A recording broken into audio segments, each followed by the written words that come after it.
네, 운전 곰돌입니다. 오늘은 자동차 보험의 특약에 대해서 알아보도록 할 건데요. 특약이라는 거는 말 그대로 특별 약관이에요. 특별 약관은 기본적인 보통 보험 약관에 나와 있는 이외에 추가로 더 보상을 또는 배상을 받을 수 있는 그런 약관들을 뜻합니다. 특약 같은 경우는 보험 회사별로 이름이 조금씩 다르거나 아니면은 보장 내용이 조금씩 다를 수는 있지만 대부분 거의 비슷한 범위 안에 있기 때문에 그냥 이 영상 하나만 참고하셔도 됩니다. 오늘은 제가 반드시 넣으셔야 되는 특약, 그리고 필요하면 넣는 게 좋겠다라는 특약, 그리고 불필요한 특약 다 정리해 드릴 테니까 이것만 보시면 됩니다. 자, 첫 번째로는 운전자 연령 제한 특약입니다. 이거 무조건 넣으셔야 돼요. 왜냐면 보험료가 가장 많이 낮아질 수 있는 특약 중에 하나입니다. 운전자 연령을 설정해서 미리 제한을 해 놓는 거예요. 그래서 이 차량을 타는 사람이 가장 나이가 어린 사람이 누구인가를 설정을 해 놓는 겁니다. 전부 만 나이 기준이고요. 예를 들어 이 차량을 여러분들이 가족들이 탄다고 쳤을 때 가장 운전하는 사람 중에 나이가 어린 사람이 몇 살인지에 따라 나이 설정을 해줘야 돼요. 예를 들어서 20살짜리 내 동생이 대학생인데 운전을 할 수 있게끔 보험 가입을 해놨다가 만약에 이 친구가 군대를 가서 이 차를 탈 이유가 없어졌단 말이에요. 그렇게 되면 연령을 그 다음으로 어린 사람인 저로 해야 되는 게 맞겠죠. 그럼 보험료가 확 내려갑니다. 자, 그 다음으로는 운전자 범위 제한입니다. 이것도 반드시 가입하셔야 됩니다. 왜냐면 앞에 말씀드린 연령 특약 다음으로 가장 드라마틱하게 보험료를 낮춰줄 수 있는 특약이기 때문이죠. 자, 운전자 한정 운전이라는 게 뭐냐? 이 자동차를 내가 혼자 운전할 것이면 기명 1인 나 혼자 운전하는 걸로 등록을 해놓으면 되겠죠. 가장 보험료가 저렴할 겁니다. 그런데 만약에 이 차를 내 친구랑 같이 타겠다, 내 친구도 운전을 하게 할 수 있다 라고 한다면 기명 운전자 및 지정 1인 운전이 들어가야 될 겁니다. 아니면 우리 가족 전체가 사용하게 만들고 싶다라고 한다면 가족 한정 운전을 넣어야 되겠죠. 중요한 거는 여기서 가족이라고 하는 단위는 1촌 이내 직계 비존속입니다. 그러니까 나, 내 배우자 또는 내 아들, 딸, 그리고 우리 엄마, 아빠, 그리고 내 배우자의 엄마, 아빠까지 포함인 겁니다. 누가 하나 빠졌죠? 네. 제 형제나 자매는 여기서 가족으로 보지 않습니다. 이촌이기 때문이죠. 자, 앞에 말씀드린 연령 특약과 운전자 한정 특약을 가입했을 때 여기서 벗어난 운전자가 운전을 하게 되면 당연히 보험 처리를 받으실 수가 없습니다. 다만 한 가지 예외 사항은 있어요.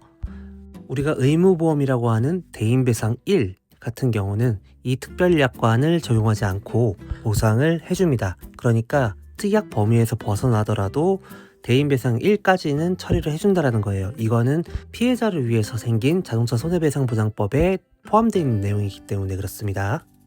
자, 다음은 대리운전 위험담보 특별약관. 이거는 특별히 가입 안 하셔도 됩니다.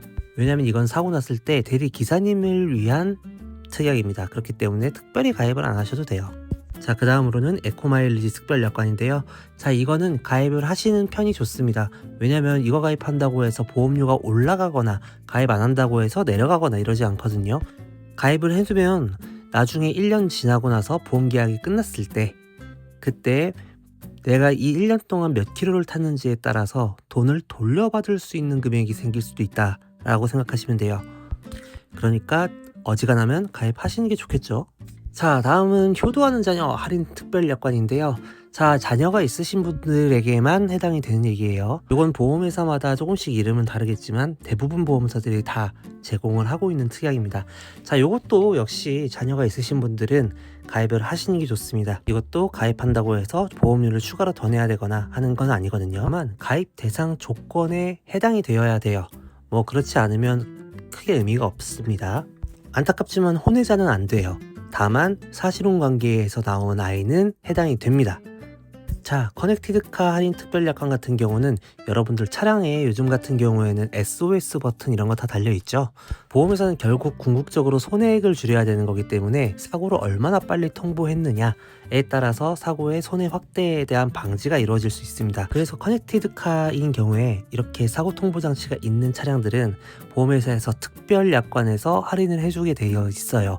아마 옛날 차들에는 해당 사항이 없는데 요즘 나오는 차량들은 대부분 사고가 팡 나게 되면 기아 유보나 아니면 현대 블루링크 같은 데로 아니면 또 제네시스 커넥티드로 제 신고가 자동으로 들어가는 그런 시스템이 되어 있기 때문에 요거는 필수적으로 가입하시는 게 좋겠습니다.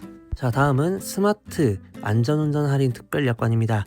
많이들 알고 있으신 것처럼 안전운전 특약이라든지 착한 운전 특약이라든지 이렇게 불리우는 건데요.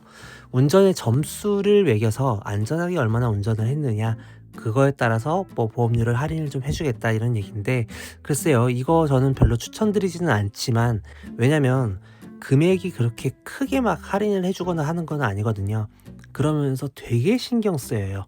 굉장히 번거롭고 의외로 신경 많이 쓰이게 하는 거라 저는 추천드리지는 않지만, 만약에 본인이 평소에도 엄청나게 착한 운전을 하고 다닌다 그러시면 가입을 하시면 좋겠죠. 다음은 첨단 안전장치 장착 할인 특별 약관인데요. 이것도 당연히 가입을 하시는 게 좋습니다. 왜냐면 여기 나와 있는 장치들이 되게 거창해 보이지만 요즘 나오는 차량들에는 대부분 다 달려 있어요. 게다가 이 중에 1개, 2개, 3개 이렇게만 달려 있는 조금의 옛날 차량들도 일정 부분까지 할인을 받을 수 있습니다. 그러니까 꼭 다 이 7가지의 첨단 안전장치가 다 장착이 되어야만 할인을 받을 수 있는 게 아니에요. 이것도 보험료 인상되는 거 아니니까 무조건 가입하시는 게 맞겠습니다. 자, 다음은 차량용 영상 기록 장치 할인 특별 약관인데요. 블랙박스 요즘 다 달고 있잖아요. 블랙박스 달려 있으면 할인해 주겠다 이런 거예요. 그런데 이것도 역시 보험료가 추가로 올라가는 항목은 아니니까 무조건 가입하시는 게 좋습니다. 자, 그런데 특약을 받아서 할인을 받아서 보험료를 내고 있던 시점에서 사고가 났는데, 만약에 블랙박스에 SD카드가 없었다거나 아니면 블랙박스 자체에 고장이 좀 있었다거나 기타 등등 사유로 녹화가 되지 않아서 보험회사에 제출을 할 수가 없는 경우에 어떻게 되느냐? 아무 상관없습니다. 그러니까 부담 없이 이거는 가입을 하시는 게 맞아요. 자, 다음은 전자약관 특별약관인데요. 이거는 가입 당연히 그냥 하시면 되고요. 이거 찍으면 1,000원 할인해준다 이건데, 약관이라든지 증권이라든지 이런 거를 옛날에는 우편으로 보냈다 보니까 우편 요구가 나가잖아요. 근데 이제 이거를 이메일로 받아보겠다라고 하면 우편료가 안 나가기 때문에 그냥 1,000원 그냥 우편료 그냥 할인해주겠다 그런 개념의 금액이에요. 그러니까 이건 무조건 그냥 가입하시면 됩니다. 자, 다음은 고령운전자 운전교육 받았을 때 할인해주는 특약인데요. 이거 크게 의미는 없어요. 할인을 해주기는 해주는데, 이미 만 65세가 넘어가신 분들 같은 경우는 대부분 보험료가 최저치로 낮아져 있을 거기 때문에 받으셔가지고 연세가 좀 있으신 분들 같은 경우에 내가 사고가 기존에 좀 많았다, 그래서 보험료가 좀 비싼 편이다, 그러면 가입하시면 좋습니다. 자, 하이워크 할인 특별 약관인데요. 제가 이거는 굉장히 강추를 드리지만 어떤 이유에서냐면 운동이 되니까예요. 보험료라든지 이런 게 드라마틱하게 깎이거나 이러지는 않지만 여러분 괜히 그래도 운동 조금 할 수 있게 되잖아요. 자, 그 다음으로는 대중교통 이용 할인 특별 약관인데요. 만약에 내가 차를 주말 용도로만 거의 타거나 특별할 때만 탄다, 평소에는 대중교통을 이용한다 하시는 분들은 가입하시면 좋습니다. 이것도 역시 보험료가 확 많이 떨어지진 않지만 그래도 생각보다는 쏠쏠하게 보험료가 많이 감소하는 걸 볼 수 있습니다. 이것도 역시 대중교통을 이용하면 이용한 만큼 보험료가 다운이 됩니다. 자, 자동차상의 특별 약관, 이거 굉장히 중요한 약관이죠. 자, 근데 제가 이거는 이전에 담보 설정할 때 충분히 설명을 드렸기 때문에 우측 상단에 여기 카드를 클릭하셔가지고 여기서 확인을 해주시면 되겠습니다. 이거 가입하시는 거 강추입니다. 무조건 하시는 게 좋아요. 다만 몇만 원 단위로 눈에 보일 정도로 보험료는 올라가기는 합니다. 자세한 내용은 우측 상단 눌러가지고 영상을 확인해 주시면 되겠습니다. 자, 다음은 상해 간병비 사망담보 특별약관인데요.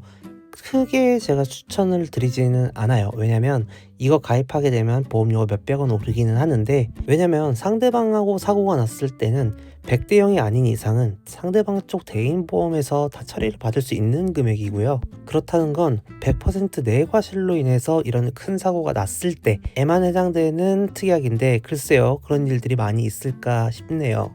자, 다음 굉장히 중요한 거 나왔습니다. 상급병실 성형치아보철 지원 특별약관. 이거 가입 무조건 하셔야 됩니다. 첫 번째 상급병실료라는 거를 좀 볼게요. 자동차 보험으로 입원을 하게 되면요, 아무리 큰 사고가 나서 뭐 다리가 부러지고 이래서 2개월 동안 입원을 하고 있어야 된다라고 해도 무조건 다인실, 뭐 6에서 8인실이라고 하죠. 이런 데를 쓸 수밖에 없어요. 왜냐면 자동차 보험은 상급병실 1, 2인실 정도를 비용을 내주지를 않습니다. 물론 아주 드물게 예외는 있습니다. 입원실이 해당 병원에 부족해서 대기를 조금 해야 된다거나 하는 경우에는 1인실이나 2인실에서 입원할 수 있게끔 상급병실에 대한 병실료를 일주일 동안, 7일 동안만 보험회사에서 지급을 합니다. 그렇다는 거는 7일이 지나가면 무조건 4인실, 6인실, 8인실로 옮겨야 된다는 얘기예요. 여러분이 사고로 입원을 했을 때 절대 안정을 취해야 될 정도로 1인실로 들어가야 되는 상황이라면 이 특약이 없으면 상급병실료를 온전히 우리가 개인 돈으로 내야 됩니다. 상급병실료 같은 경우는 보통 대학병원이 하루에 20에서 25만 원 정도가 발생된다고 보면 돼요. 그러니까 한 달 입원하면 4,500만 원이 금방 깨져요. 그거를 500만 원까지 커버해준다라는 특약이니까 보험료가 조금 올라가지만 가입하시는 게 좋습니다. 그리고 성형비용 같은 경우는 여러분들 요즘은 미용 시대가 굉장히 도래했잖아요. 그래서 미적인 부분도 굉장히 중요한데 자동차 사고로 인해서 치료는 끝났는데 흉터가 남았다라든지 뭐 수술 자국이 남았다라든지 이런 상황이 생기면 이런 부분을 성형하고 재건하는 수술을 할 필요가 있겠죠. 그럴 때 발생되는 비용을 보상해 준다라는 거예요. 자, 그리고 중요한 것도 하나 나오죠. 치아 보철 비용 지원금. 이거 굉장히 중요합니다. 교통사고 나서 치과 치료가 필요한 경우에 치과 같은 경우는 지불 보증이 잘 나오지 않는 경우가 있어요. 심평원에서 치과에 대해서 소견을 보는 기준이 굉장히 모호하고 자료가 많이 없기 때문에 치과에서는 지불 보증 받기가 쉽지가 않아요. 사실 뭐 안 된다는 건 아니지만요. 그러나 이 특약이 가입이 돼 있으면 적은 금액이지만 그래도 보철 비용에 대한 보상을 받을 수가 있습니다. 자, 음주, 무면허, 뺑소니, 사고 등 피해 지원 특별약관, 이거는 가입하셔도 되고 안 하셔도 됩니다. 이게 굉장히 중요하게 가입을 해야 되는 거 아니냐라고 생각할 수 있지만 여기 보시게 되면 보상하는 손해에 배상 의무자가 있을 경우, 그러니까 가해자가, 그러니까 범죄자죠. 여기서는 그 범죄자가 확인이 된 경우에 이걸 특별약관에서 지원을 해주겠다인 건데 어차피 상대방 쪽 보험사에서 먼저 처리를 받으실 수 있습니다. 그렇기 때문에 굳이 이거는 특약 가입까지 하실 필요는 없습니다. 자, 다음으로 보실 거는 회계 차량 손해보장 확대 특별약관입니다. 자차 보험의 확대의 영역인데요. 자, 이걸 왜 굳이 특약으로 빼놨는지 저는 잘 모르겠습니다. 다만 이게 어떤 내용이냐면 옛날에는 자차 보험 들면 뭐 어떤 사고가 나든 내가 예를 들어서 범죄를 저지른 것만 아니면 뭐 자차 처리를 해줬잖아요. 그런데 요즘은 대부분의 보험사들이 이거를 특별약관으로 빼놓고 있습니다. 보험료 추가되는 금액 없어요. 이거 안 한다고 보험료 빠지는 거 없어요. 근데 이렇게 따로 빼놨더라고요. 이게 뭐냐면 여러분들이 어디다가 차를 혼자 단독으로 때려박고 이런 사고가 발생했을 때나 침수가 발생했을 때 뭐 이럴 때 보상해 준다는 거예요. 자, 반대로 얘기하면 이 추가로 손해보장 확대 특별약관 가입해 놓지 않으면 자차 보험 가입돼 있어도 침수 사고가 발생하거나 아니면 단독 사고 발생됐을 때 자차 보험 처리 안 됩니다. 실제로 비싼 자차 보험료 넣어놓고 이거 몰라서 보상 못 받으신 분들 꽤 많이 봤어요. 자, 다음으로는 렌트 비용 지원 특별약관입니다. 여러분들이 자차 보험을 가입해서 자차 처리를 하고 있는 동안 차는 수리가 들어가잖아요.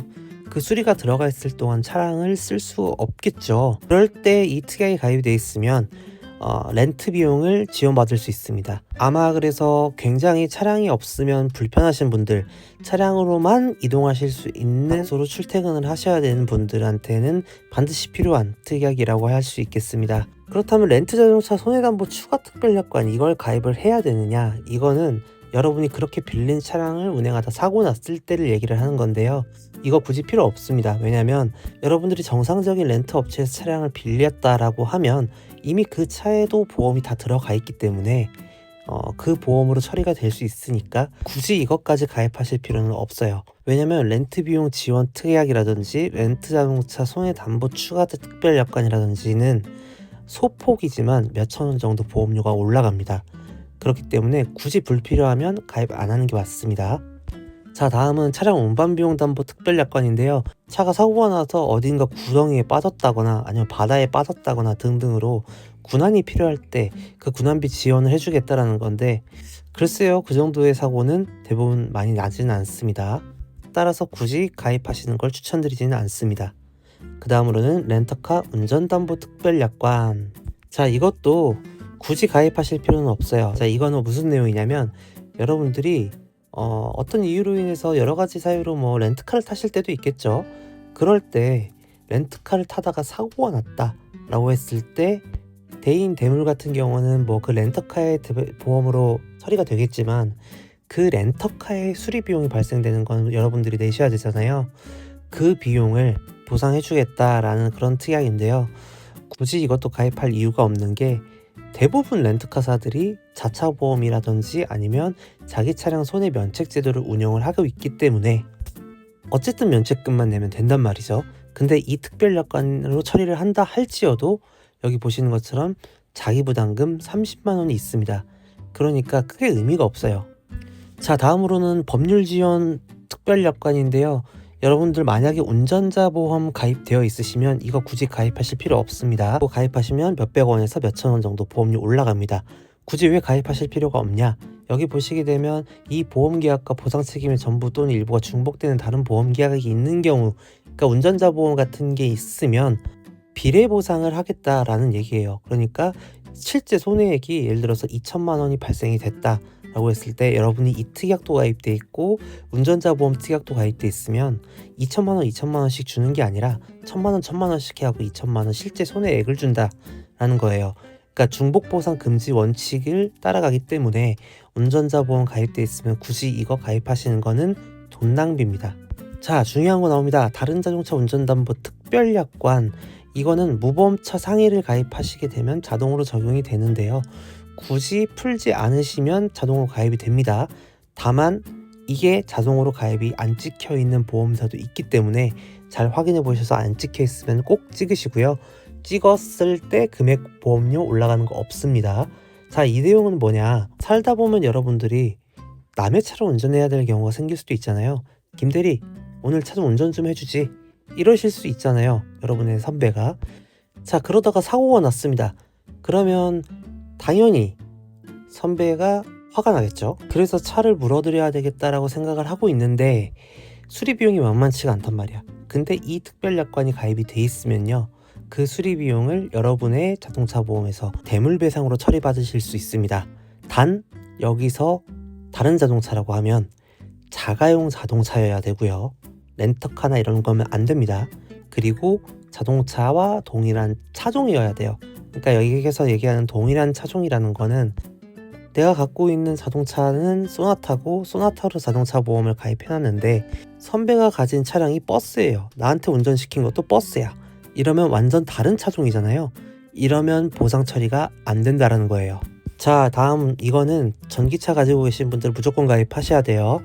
전기 차량 같은 경우는 사고 나면 배터리 때문에 배터리 자체가 부서지지 않아도 내리고 올리고 하는 작업 등 굉장히 수리비 박살 납니다, 그냥. 그래서 내 차가 지금 3년 지난 EV6라고 가정을 했을 때 현재 차량 가액이 3천만 원이라고 가정을 할게요. 근데 여기서 내가 사고가 났어. 수리비가 3,500만 원이 나온대. 이런 경우 허다하거든요, 전기차는. 자, 그러면 이 특약이 가입이 안 돼 있으면 생돈 500만 원을 내 돈으로 내고 수리를 해야 됩니다. 그러나 이게 가입이 돼 있으면 30% 추가로 더 한도가 늘어나기 때문에 3,900만 원까지 보상을 해줍니다. 즉 수리 비용을 내가 낼 필요가 없어지는 거죠. 전기차 가지신 분들이 이거 별거 아닐 거라고 생각하시는데 전기차에는 배터리뿐만 아니라 감속기와 모터라고 하는 어마어마하게 비싼 애들이 3총사가 같이 모여 있어서 얘네 중에 하나라도 내려야 되는 상황 또는 교환을 해야 되면 엄청나게 수리비 많이 나옵니다. 특약 몇천 원 더 올라가긴 하지만 무조건 전기차 가지신 분들 가입하셔야 돼요. 자, 그리고 다음은 견인 서비스 확장 추가 특별 여건입니다. 이거 무조건 가입하시라고 전 무조건 얘기해요. 주변에 특약 추가하는데 몇백 원 올라가요. 많이 올라가 봐야 천 얼마 올라갑니다. 그런데 이거 가입 안 해놓고 있다가 만약에 견인을 해야 되는 상황이 생겼다라고 했을 때 견인 거리가 10km를 넘어가게 되면 1km당 2,200원씩 계속해서 추가 요금이 붙어서 올라가요. 내 차를 견인할 일이 생각보다 얼마나 있겠어 라고 생각하실 수도 있지만요, 차에 갑자기 경고등이 뜬다거나 아니면 타이어가 터져서 갑자기 견인을 해야 된다거나 차량을 운행하면서 생각보다 견인 서비스를 이용할 경우가 많거든요. 그럴 때 10km 이내에 있는 곳으로만 갈 수 있으면 너무 좋은데 그렇지 못한 인프라에 놓인 경우가 많다는 말이에요. 그럴 때는 이게 없으면 1km당 2,200원씩 택시 할증처럼 계속 올라갑니다. 그러니까 이 특약 추가하는데 몇백 원 들어가니까 그거 아끼지 마시고 가입하시는 게 좋습니다. 자, 많이 왔네요. 유상운송 위험담보 특별약관인데요. 요즘 여러분들 투잡 뛰는 거 많이 하시죠? 차를 이용해서 물류 배송을 한다거나 아니면 뭐 음식 배달을 한다거나 배달 알바 투잡으로 많이 하시잖아요. 그런데 그거 하실 때 사고가 발생하게 된다라고 하면 보상 처리를 받으실 수 없습니다. 자, 여기서 그럼 궁금한 게 있죠. 나 이거 배송하다가 사고 난 거 아닌데? 라고 진술을 하면 어떻게 되느냐. 물론 그런 경우에는 보상 처리가 됩니다. 그러나 그건 명백히 보험 사기겠죠. 자, 그러나 한 번, 두 번 단발성으로 이렇게 하셨던 거는 상관이 없어요. 이건 판례에서도 이미 나와 있는 내용이고 반복적이고 지속적이게 하다가 사고가 난 경우에는 정말 보험 사기 되실 수 있습니다. 그러니 만약에 내가 조금 불안하다, 정기적으로 하고 있다, 그러면 가입하시는 편이 좋습니다. 자, 에코포인트 리워드 특별약관인데요. 이거는 사고가 났을 때 재생품으로 수리를 하는 경우, 정품과 재생품 간에 그 부품 비용의 차이가 있겠죠. 그 부품 비용만큼 현금으로 주겠다라는 거예요. 이거는 재생품뿐만이 아니라 우리가 흔히 애프터마켓이라고 하는 부품, 그러니까 비품이라고 하죠. 이런 품질 인증 부품을 사용했을 때도 마찬가지로 지원을 해줍니다. 올해 한때 이걸로 굉장히 시끄러웠죠. 내가 사고를 당해서 수리를 하는데 정품이 아니라 비품으로 수리를 받아야 된다라는 거를 규정을 하려고 해버렸다가 결국 반발이 너무 심해서 금융당국에서 포기를 했죠. 그래서 강제는 아니고 여전히 여러분들이 이 부품을 선택을 한다면 그 차액만큼 현금으로 돌려주겠다라는 특약은 존재합니다. 이것도 보험료 올라가는 특약 아니니까 눌러놓으시면 좋아요. 자, 대물배상 가입금액 확장 담보인데요. 여러분들 제가 이거는 이전 시간에 담보와 관련된 영상에 올려놨기 때문에 길게 말씀은 안 드릴게요. 원래 대물배상은 기본이 1억입니다. 근데 거기서 이제 한도를 추가로 넓힐 수 있다라는 거죠. 이거는 필수예요. 자, 이것도 여기 우측 상단에 나오는 카드를 누르셔서 동영상을 보시게 되면 내가 얼마까지 한도를 늘려놔야 될까라는 거에 대해서 충분히 이해하고 인지하실 수 있을 거라고 생각합니다. 네, 오늘 준비한 영상은 여기까지고요. 오늘 영상은 굉장히 평소보다 길었죠. 근데 이걸 길지만 중요하기 때문에 여러분들에게 설명을 해드린 거고요. 정말 많은 사고를 겪으면서 정말 많은 사고를 처리를 하면서 이 특약은 꼭 필요하다, 이 특약은 굳이 필요하지 않다, 이 특약은 선택적인 인원들에게는 필요하다, 이런 부분들만 제가 추려서 말씀을 드린 거기 때문에 핵심 요약본이니 특약에 대해서는 이걸 보고 그냥 세팅을 하셔도 무방하다 라고 생각하시면 되겠습니다. 자, 다음 시간에 보도록 할게요. 안녕.